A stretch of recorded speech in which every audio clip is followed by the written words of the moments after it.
Hello friends, welcome to Learners Forum. இன்னைக்கு நம்ம AE question papers உடைய previous question papers எல்லாமே நம்ம solve பண்ணி பார்க்கலாம். So நிறைய பேர் வந்துட்டு எந்த year question paper என்ன department எல்லாம் அப்படின்றதெல்லாம் வந்து கேட்பீங்க. So அதனால தான் நான் question paper உடைய print இங்க எடுத்துட்டு இதை பேஸ் பண்ணியே நம்ம solve பண்ணலாம் அப்படின்னு எடுத்து வச்சிருக்கேன். So இது வந்துட்டு ECE கான question paper year வந்து பாத்தீங்கன்னா 2024. So இந்த yearல AE exam நடந்துச்சா அப்படின்னு சொல்லி பாத்தீங்க அப்படின்னா different departments இருக்கு நமக்கு. ஸ்பெசிஃபிக்கா நமக்கு அசிஸ்டன்ட் இன்ஜினியர் ஒரு டிபார்ட்மெண்ட்ல மட்டுமே வந்து அவைலபிளா இருக்காது. டிஃப்ரெண்ட் டிபார்ட்மெண்ட்ஸ்ல நமக்கு வேகன்சிஸை பொறுத்து நமக்கு அப்பப்போ வந்து எக்ஸாம் நடந்துகிட்டே தான் இருக்கும். ஸோ 2024ல ஸ்பெசிஃபிக்கா நமக்கு இந்த எக்ஸாம் தான் வேணும் அப்படின்றத மட்டும் நம்ம பார்க்காம ஜென்ரலா டெக்னிக்கல் எக்ஸாம்ல என்னென்ன பாசிபிள் கொஸ்டின் பேப்பர்ஸ் இருக்கோ அது எல்லாமே எடுத்து சால்வ் பண்ணோம் அப்படின்னா நமக்கு ப்ரிப்பரேஷன் வந்து இன்னுமே வந்து நல்லா இருக்கும். ஸோ கிளியர் பண்றதுக்கும் பாத்தீங்க அப்படின்னா அதிக சான்சஸ் இருக்கும். ஸோ இந்த கொஸ்டின் பேப்பர்ல இருக்க கொஸ்டின்ஸ் நம்ம இப்போ ஒன் பை ஒன்னா சால்வ் பண்ணி பார்க்கலாம். ஸோ ஃபர்ஸ்ட் கொஸ்டின் என்ன கொடுத்திருக்காங்க அப்படின்னா சூஸ் த ரைட் ஆன்சர். நமக்கு ஆப்ஷன்ஸ்ல பாத்தீங்க அப்படின்னா எல்டிஐ சிஸ்டம் வந்து எப்போ நமக்கு bounded input bounded output stable கண்டிஷன்ல இருக்கும் அண்ட் அதுக்கான கண்டிஷன் என்ன அப்படிங்கிறது தான் கேட்டிருக்காங்க. ஸோ அதுக்கான இம்பல்ஸ் ரெஸ்பான்ஸ் வந்து அப்சல்யூட்லி சம்மபிளா இருக்கணுமா, ஜீரோவா இருக்கணுமா, இல்ல அப்படின்னா இட் இஸ் ஈக்குவல் டு 1 இருக்கணுமா அப்படிங்கறது நமக்கு கேட்டிருக்காங்க. சோ BIBO அப்படின்னா பவுண்டட் இன்புட் பவுண்டட் அவுட்புட் அப்படின்னு சொல்லுவோம். சோ ஒவ்வொரு இன்புட் வந்து நமக்கு பவுண்டடா இருக்கும் போது நமக்கு கிடைக்கிற அவுட்புட்டும் வந்து பாத்தீங்க அப்படின்னா பவுண்டடா கிடைக்கும். சோ இந்த BIBOக்கான கண்டிஷன் ஃபார் ஸ்டெபிலிட்டி என்னன்னு பாத்தீங்க அப்படின்னா whenever h of t impulse response கொடுத்திருக்கும் போது இந்த h of t வந்து நமக்கு அப்சல்யூட்லி இன்டெகிரலா இருக்கணும். சோ இன்டெகிரபிள் கண்டிஷன் என்ன அப்படின்னா integral minus infinity to infinity h of t dt ஓட வேல்யூ வந்து should be less than infinity, அதாவது it is not equal to infinity அப்படின்ற கண்டிஷன்ல இருக்கணும். ஒரு ஃபைனைட் வேல்யூ வந்து நமக்கு கிடைக்கணும். இந்த கண்டிஷனை தான் நம்ம அப்சல்யூட்லி இன்டெகிரபிள் அப்படின்னு சொல்லுவோம். சோ இந்த கண்டிஷன் வந்து பாத்தீங்கன்னா கொடுத்திருக்க ஆப்ஷன்ஸ்ல LTI system is BIBO stable if and only if the impulse response is absolutely summable அப்படிங்கிற இந்த ஸ்டேட்மெண்ட் கூட தான் நமக்கு மேட்ச் ஆகுது. இங்க வந்து நாட் சம்மபிள், இங்க ஜீரோ, இங்க யூனிட்டி அப்படின்னு கொடுத்திருக்காங்க. பட் ஆக்சுவலா நமக்கு அப்சல்யூட்லி இன்டெகிரபிள் சம்மபிளா இருந்துச்சுன்னா மட்டும்தான் நமக்கு கண்டிஷன் வந்து ஸ்டேபிளா இருக்குன்னு அர்த்தம். சோ கொடுத்திருக்க ஆப்ஷன்ல பாத்தீங்கன்னா ஆப்ஷன் சி தான் நம்மளுடைய correct answer. Second question, the given system y of n is equal to 5 into n x of n. இந்த சிஸ்டம் வந்து லீனியர் காசல் டைம் வேரியண்டா இல்லையான்னு கேட்டிருக்காங்க. So y of n is equal to 5n into x of n அப்படிங்கிறது நம்மளுடைய question. So இங்க வந்து பாத்தீங்க அப்படின்னா இங்க டைம் ஸ்கேலிங் ப்ராசஸ் வந்து நடந்திருக்கு. ஸோ எப்பவுமே ஒரு கொடுத்திருக்க ஒரு சிஸ்டம்ல டைம் ஸ்கேலிங் நடந்திருக்கு அப்படின்னா அந்த கண்டிஷன்ல சிஸ்டம் வந்து டெஃபினட்டா லீனியரா இருக்கும், டைம் வேரியண்டா இருக்கும். சோ இந்த ஷார்ட்கட்ஸ் இந்த ப்ரொசீஜர்ஸ் எல்லாமே வந்து பாத்தீங்க அப்படின்னா நம்மளுடைய சிக்னல்ஸ் அண்ட் சிஸ்டம்ஸ் பிளேலிஸ்ட்லயே பாத்தீங்கன்னா நான் எக்ஸ்பிளைன் பண்ணி இருந்திருப்பேன். சோ அதை பாத்தீங்கன்னா உங்களுக்கு இந்த மாதிரி ப்ராப்ளம்ஸ் எல்லாம் சால்வ் பண்றதுக்கு ரொம்ப ஈஸியா இருக்கும். சோ கொஸ்டின்ல நமக்கு லீனியாரிட்டி, காசாலிட்டி, டைம் வேரியன்ட் மூணுமே கேட்டிருக்காங்க. இங்க நம்ம லீனியர் டைம் வேரியன்ட் வந்து கண்டுபிடிச்சிட்டோம். ஆனா ஆப்ஷன்ஸ்ல வந்து பாத்தீங்கன்னா காசல், நான் காசல் அப்படின்னு இன்னொன்னு கூட இருக்கு. சோ காசலை செக் பண்றதுக்கு என்ன பண்ணணும் அப்படின்னா ஜென்ரலா ஒரு சிஸ்டம் எப்ப நம்ம காசல்னு சொல்லுவோம் அப்படின்னா whenever it is independent of future values, அதாவது என்னோட வேல்யூ நாங்க 0 அப்படின்னு நம்ம கொடுத்தோம் அப்படின்னா 5 into 0 நமக்கு 0 அப்படின்னு கிடைக்கும் into x of 0, and in case நம்ம 1 கொடுத்தோம் அப்படின்னா 5 into 1 5 into x of 0 அப்படின்னு கிடைக்கும். ஆனா இங்க 1 அப்படின்னு கிடைக்கும். சோ இதுல இந்த 5 நம்ம கணக்கு எடுத்துக்க கூடாது, இன்புட் அப்படிங்கிற x of 1 தான் எடுத்துக்கணும். So y of 1 is equal to அப்படின்ற கண்டிஷன்ல x of 1 டிபெண்ட் பண்ணி தான் இருக்கு. சோ y of -1 எடுத்துக்கிட்டோம் அப்படின்னா கூட -5 into x of -1 அப்படிங்கும் போது அகைன் நமக்கு பிரசன்ட் தான் டிபெண்ட் பண்ணி இருக்கு, ஃபியூச்சரை டிபெண்ட் பண்ணி இல்லை. ஸோ அதனால கொடுத்திருக்க இந்த y of n பாத்தீங்க அப்படின்னா it belongs to a castle system. So options வந்து நமக்கு என்ன இருக்கணும் அப்படின்னா லீனியரா இருக்கணும், டைம் வேரியன்ட் அண்ட் காசல், இந்த மூணு கண்டிஷனை சாட்டிஸ்ஃபை பண்ணிருக்கிறதுனால இந்த மூணு நமக்கு ஆப்ஷன் ஏல இருக்கு. இதுதான் நம்மளுடைய கரெக்ட் ஆன்சர். ஸோ கொஸ்டின்ல நமக்கு fundamental period of discrete time signal அப்படின்னு எக்ஸ் ஆஃப் என் உடைய சிக்னல் வந்து நமக்கு கொடுத்துருக்காங்க. ஸோ இதனை ஃபண்டமெண்டல் பீரியடை கண்டுபிடிக்கிறதுக்கு n is equal to 2 pi divided by omega into k அப்படிங்கிறது தான் ஜெனரல் ஃபார்முலா. ஒரே ஒரு சிக்னல் கொடுத்துருந்தாங்க அப்படின்னா இங்க நமக்கு ரெண்டு சிக்னல் இருக்கு, அதாவது சம் ஆஃப் டூ சிக்னல்ஸ், இது x1 இது x2 அப்படின்னு எடுத்துக்கலாம். ஸோ ஃபர்ஸ்ட் இந்த சிக்னலுக்கான ஃபண்டமெண்டல் டைம் பீரியடை நம்ம வந்து கால்குலேட் பண்ணணும். ஸோ t வேல்யூ ஜெனரலா என்ன அப்படின்னு எடுத்துக்கிட்டோம் அப்படின்னா, அதாவது n value it is equal to 2 pi by omega into k. இங்க நம்ம n1 பத்தி கால்குலேட் பண்றோம். சோ 1 நம்ம சப்ஸ்டிட்யூட் பண்ணிக்கலாம். டிவைடட் பை ஒமேகா 1 அப்படிங்கிறதுனால 2 pi டிவைடட் பை இங்க n-க்கு முன்னாடி இருக்க இந்த கோஎஃபிஷியன்ட் தான் நம்ம ஒமேகா அப்படின்னு எடுத்துக்க போறோம். சோ 2 pi by 3 நமக்கு ஒமேகா n வேல்யூவா கிடைக்கும். சோ சால்வ் பண்ணோம் அப்படின்னா இட் இஸ் ஈக்குவல் டு 3 அப்படின்னு நமக்கு n1 ஓட வேல்யூ கிடைக்கும். நெக்ஸ்ட் செகண்ட் டேர்ம் கால்குலேட் பண்றதுக்கு 2 pi by omega 1 அதாவது omega 2 into k which is equal to 2 pi divided by omega 2 value இங்க நமக்கு என்ன கிடைச்சிருக்கு 3 pi by 4 அப்படின்னு நமக்கு கிடைச்சிருக்கு, which is equal to இங்க நமக்கு அடிஷனலா இந்த k வேல்யூ அப்படின்னு ஒண்ணு இருக்கு. சோ pi and pi நம்ம கேன்சல் பண்ணிக்கலாம், ரிமைனிங் வந்து 8 by 3 into k அப்படின்னு நமக்கு கிடைக்கும். ஜெனரலா இந்த ஃபண்டமெண்டல் பீரியட் அப்படிங்கிறது வந்து ஒரு இன்டீஜர் வேல்யூவா தான் இருக்கு. சோ இந்த k வேல்யூ என்ன அப்படின்னா, இந்த k வேல்யூ நம்ம என்ன ரீப்ளேஸ் பண்ணோம் அப்படின்னா நமக்கு இங்க கம்ப்ளீட்டா ஒரு இன்டீஜர் கிடைக்கும் அப்படிங்கிறது தான் கான்செப்ட். சோ இங்க நம்ம கேன்சல் பண்ணியாச்சு k வேல்யூ, அப்ப நமக்கு இங்க 1 அப்படின்னு இருக்கு அப்படின்னு அர்த்தம். இங்க நம்ம இதை கேன்சல் பண்ண வைக்கிறதுக்கு இந்த k வேல்யூவை நம்ம 3 அப்படின்னு ரீப்ளேஸ் பண்ணாதான் இது ரெண்டுமே கேன்சல் ஆகி நமக்கு 8 அப்படின்னு ஒரு இன்டீஜர் வந்து கிடைக்கும். So k is equal to 3. So நமக்கு இங்க ரெண்டு values of fundamental period n1 and n2 x1 x2 சிக்னலுக்கு கிடைச்சிருக்கு. நமக்கு தேவையானது என்ன n அப்படிங்கிறது தான், அதாவது சம் ஆஃப் இந்த ரெண்டு சிக்னல்ஸ் உடைய fundamental period. So n is equal to LCM of n1 and n2. So LCM of n1 value என்ன 3 and n2 ஓட வேல்யூ 8. So 3 and 8க்கு LCM எடுத்தோம் அப்படின்னா நமக்கு 24 அப்படின்னு கிடைக்கும். So கொடுத்திருக்க ஆப்ஷன்ல ஆப்ஷன் C தான் நம்மளுடைய correct answer. Next question, find the Z transform of x of z for the causal sequence alpha power n into u of n. So நமக்கு x of n is equal to alpha power n into u of n கேட்டிருக்காங்க, x of z transform கேட்டிருக்காங்க. Formula என்ன அப்படின்னா x of z is equal to summation n is equal to minus infinity to infinity x of n into z power minus n. So இதில் substitute பண்ணலாம்.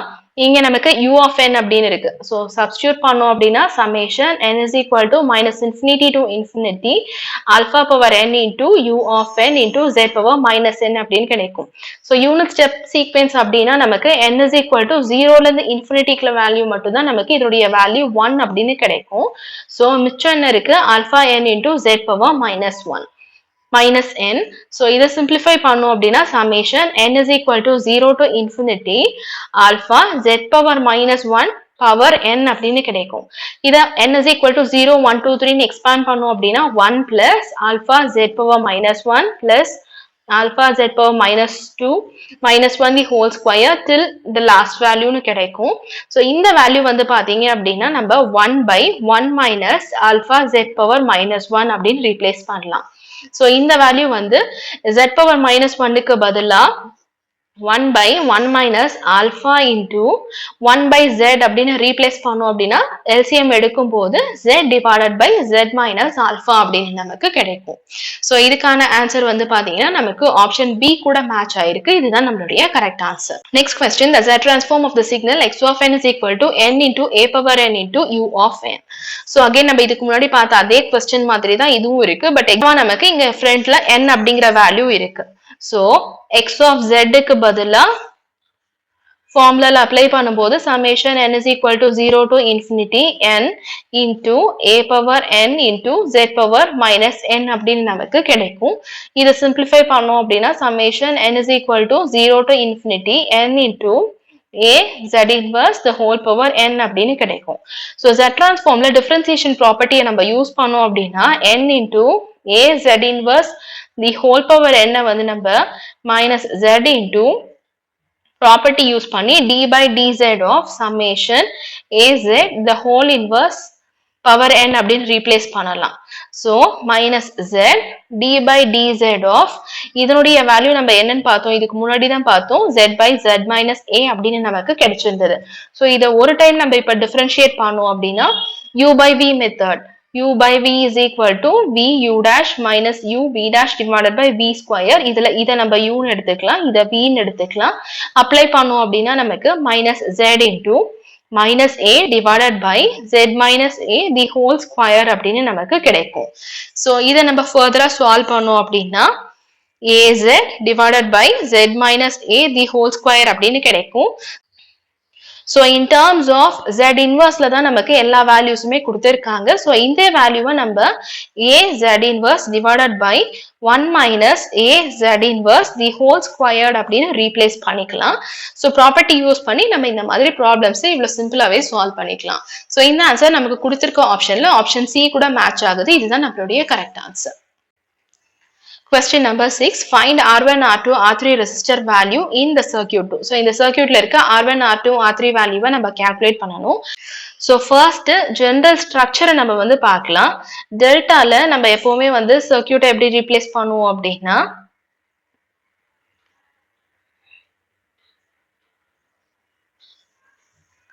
So, இங்க இருக்க வேல்யூவை நம்ம RAB, RBC, RCA அப்படின்னு எடுத்துப்போம். அண்ட் அதே மாதிரி இதுக்கு ஈக்குவலண்டான ஸ்டார் நெட்வொர்க்கை நம்ம இந்த மாதிரி ரீப்ளேஸ் பண்ணுவோம். இதுல இது RA, RB and RC அப்படின்னு கிடைக்கும். ஸோ இந்த டயக்ராமையும் கொடுத்துருக்க டயக்ராமையும் நம்ம கம்பேர் பண்ணிட்டு இப்போ நம்ம RA, RB, RC தான் நம்ம கேல்குலேட் பண்ணணும். ஏன்னா இங்க நமக்கு R1, R2, R3 அப்படின்னு இருக்கு. இங்க RC, RA, RB அப்படின்னு நமக்கு வேல்யூஸ் பார்த்தீங்க அப்படின்னா அதுக்கேற்ற மாதிரி இருக்கும். ஸோ ஒரு ஸ்ட்ரக்சரை ஜென்ரலா ஞாபகம் வச்சுட்டு அதுல இருந்து சால்வ் பண்ணி பாருங்க, ஆன்சர் கரெக்டா கிடைக்கும். ஸோ இப்போ நம்ம என்ன கேல்குலேட் பண்ணணும், RA which is equal to RA calculate பண்ணும்போது A oriented terms வந்து நம்ம multiply பண்ணணும். So RAB RCA divided by total resistances. So RAB plus RBC plus RCA. So RAB value என்ன இங்க நமக்கு கொடுத்திருக்காங்க அப்படின்னா 10 இது கொடுத்திருக்காங்க, 20 and இது வந்து 10. So 10 into 10 divided by 10 plus 10 plus 20 which is equal to 10 into 10 divided by 40 solve பண்ணோம் அப்படின்னா நமக்கு 10 by 4 2.5 அப்படின்னு நமக்கு கிடைக்கும். ஸோ இந்த 2.5 வேல்யூ பார்த்தீங்க அப்படின்னா ஆப்ஷன் ஏ ஆப்ஷன் பி ரெண்டுத்துலையுமே நமக்கு ஃபர்ஸ்ட் வேல்யூவா கிடைச்சிருச்சு.